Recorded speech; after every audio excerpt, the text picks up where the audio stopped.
হাসরে যখন বিচার কাজ শুরু হবে তখন সর্বপ্রথম হিসাব নেওয়া হবে নামাজের। নামাজ হলো ভেস্তের চাবি, তা আমরা সকলেই জানি, কিন্তু জানা সত্ত্বেও আমরা নামাজ পড়ি না। প্রিয় নবী হাদিসে বলেছেন, বেনামাজিদেরকে দুনিয়াতেই 5টি শাস্তি দেওয়া হবে। বেনামাজিরা দুনিয়াতেই এই 5টি শাস্তি না পাওয়া পর্যন্ত মৃত্যুবরণ করবে না। মৃত্যুর আগে তাদের এই শাস্তি ভোগ করতে হবে। প্রিয় নবীর এই হাদিসটি অবশ্যই শেয়ার করে দিবেন। প্রিয় নবীর হাদিস জেনে যে ব্যক্তি অন্যের কাছে শেয়ার করলো না, তাকে প্রিয় নবী উম্মত বলে পরিচয় দিবে না।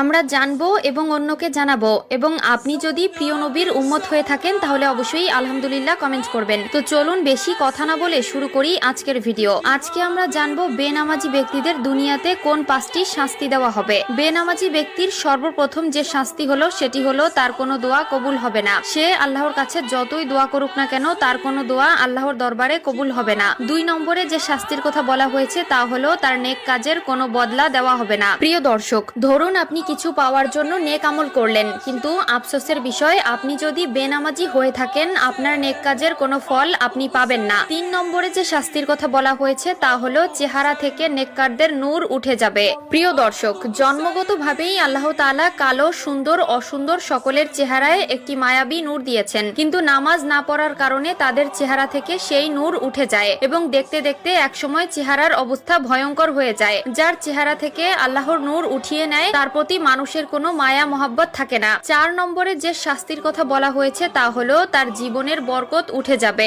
আয় রোজগারে বরকত থাকবে না, ব্যবসা বাণিজ্যে কোনো সাফল্য পাবে না, সংসার জীবনে একটার পর একটা অশান্তি লেগেই থাকবে।